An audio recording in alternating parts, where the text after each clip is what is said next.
Hi, it's me, SK Nicholas.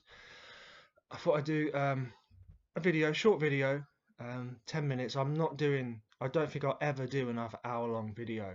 The last hour-long video I did absolutely knackered me. Talking for an hour, I got so tired to lie down afterwards. I had to genuinely lie down because I was so tired.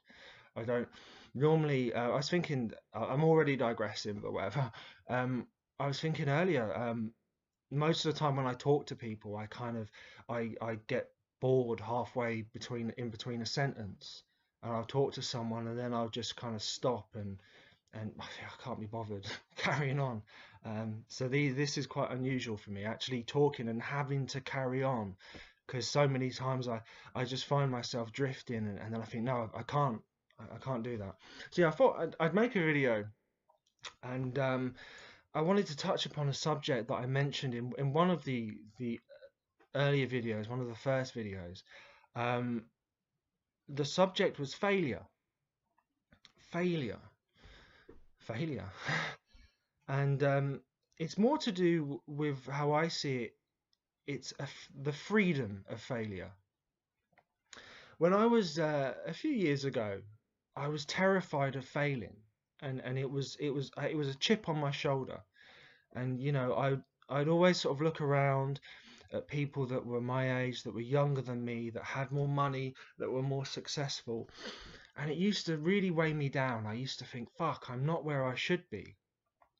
And it's there. It makes you feel quite sort of sheepish, when you see other people around you, that especially younger people that have more than you do, that are more successful, that have more money, that have achieved more. And for a number of years, it really used to weigh me down.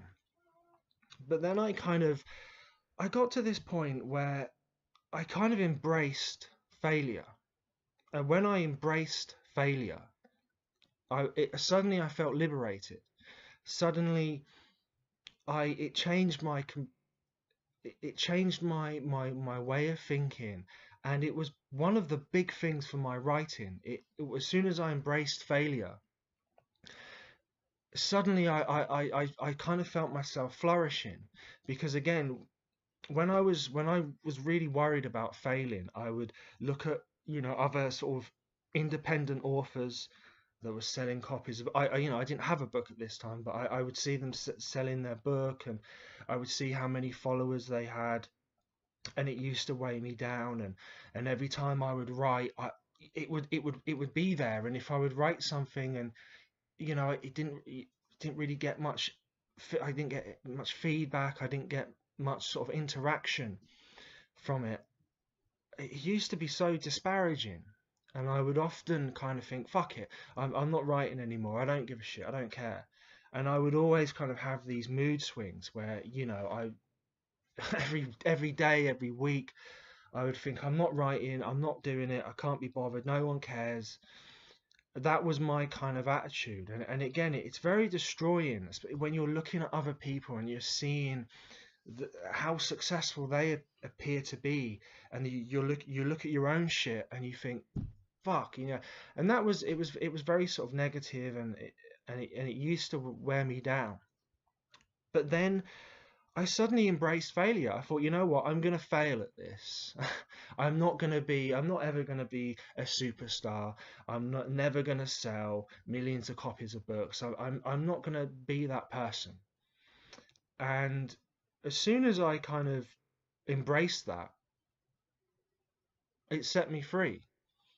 And now, I'm quite a prolific writer. I write, so I write every day, but I try and publish a new blog every day, and edit the journal, and put stuff out on Instagram and make these videos. I'm quite think of myself as quite prolific in that sense. But I was the opposite for a number of years. I never had a blog or a journal, videos, Instagrams, Twitter, Facebook, author pages. Never had any of that. It was just me and the novel. I desperately wanted to get the novel done. I desperately wanted to have that success, I was just, and I was digging myself a hole. And yeah, I was so scared of failing, and I just and yeah, I was so defeated, and it was awful. But when I embraced failure, when I said I'm never going to be that person, I'm never going to have that success, boom, it set me free. And I think the last couple of years, I've really kind of I've flourished. I think, in my own way, I've really flourished, and I think I've found my voice, and I've written a couple of books now, and I'm so much more creative than I used to be.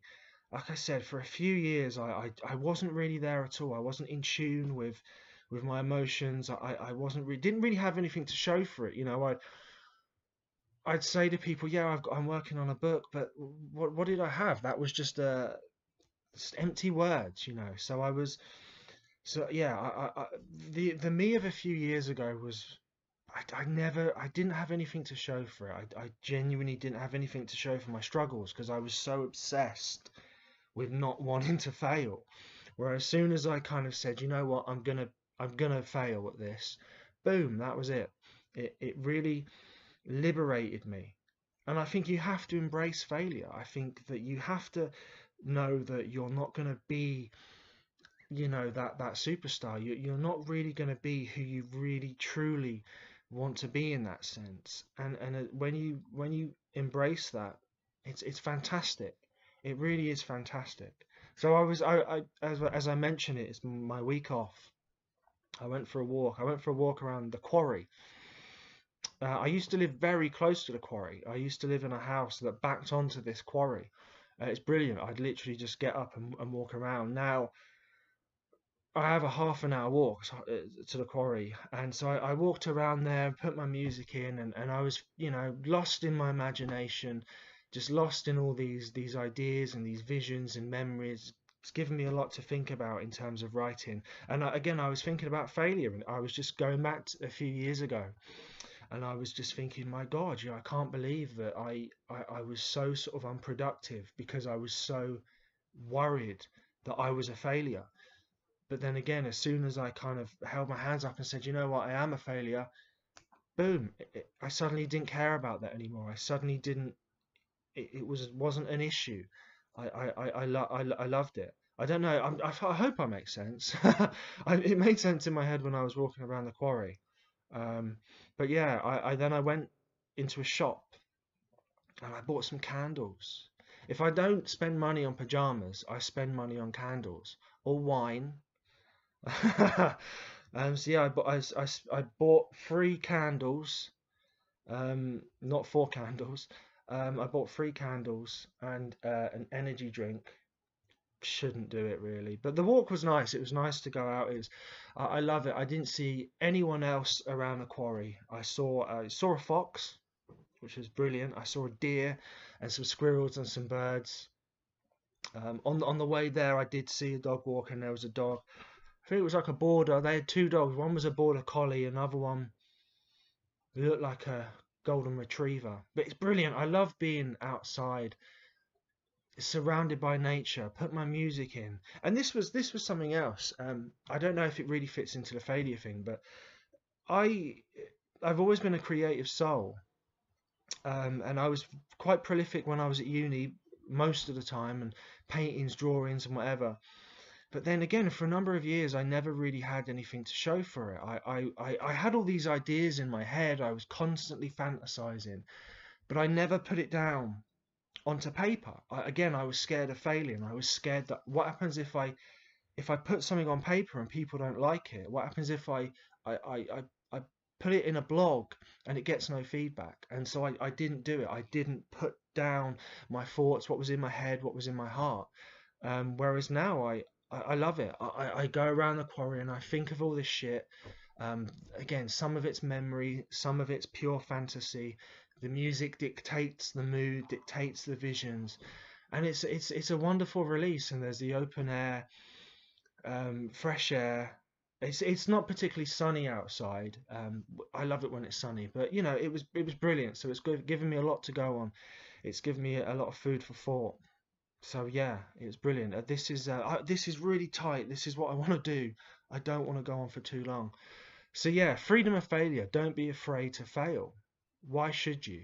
If you know, I don't. I think it's terrible. Don't be afraid to fail. Don't be afraid to be a fuck up or a loser.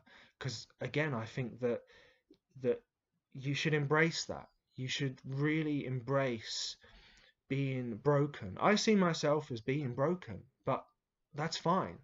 I don't want to. I don't want to be fixed. No way. Again, for a few years, I was quite ashamed of how sort of odd I was. I was quite ashamed of sort of being a bit of a loser and being broken. But now I revel in it. I really do. I get a kick out of it. Again, if I, oh, shameless plug, if I was ashamed of being a failure, I wouldn't have written this. But it's true. It's true. If I was ashamed of being a bit of a loser or being a bum and whatever, I wouldn't have written this book. It's insane, isn't it? If I was like I used to be, then I wouldn't have written this book. I wouldn't have written the first book. I wouldn't be blogging every day and everything else. So I think that you should embrace being a fuck up. I think that's if I had one a bit of advice, if I could go back to a younger me, to the me of my mid 20s, to my late 20s, I would say embrace it. Embrace being broken. Because I think that again, broken people are so much more interesting than fixed people. You know, people that are happy and successful and all of that, boring, so boring. Be a failure, be broken, be a fuck up. Just be who you want to be and don't be ashamed of it. So yeah, that's my my 3 words. So yeah, the second journal proof. I haven't been through it really properly. I will do. I'll probably do it today. Again, Friday the 20th. I don't even know when I'm going to put this video up, but Friday the 20th. It should be on Amazon. There was something I had to say that was quite important. Completely forgotten. The story of my life. So yeah, I'm gonna keep on blogging. That was it. I was thinking yesterday, I'd really love to have a few days off. I'd really love to have a week off just to bum out and just to not do anything. But I can't do it. I've got to keep on being productive. But again, I would much rather that than to sort of not do anything.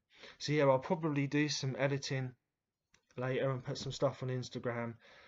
Some more sort of plug in, I guess, of the second volume.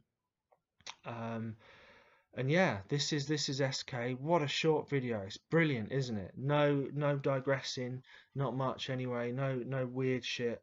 So yeah, this is SK. I hope you're good. I hope you're feeling well. I'm gonna have some rice in a minute. Some rice and green tea. Um, drop of honey. I'll probably have a bath, and then yeah, I'll get on with some editing. I hope you're well. And what a tight video. This is the future. No more hour-long videos and then sort of falling asleep and sort of collapsing. So yeah, I hope you're well. And my tip of the day again: embrace being a failure, embrace being a fuck up, and I don't know. It'll come to me. See you in a bit. I'll press the actual button this time. Fucking hell.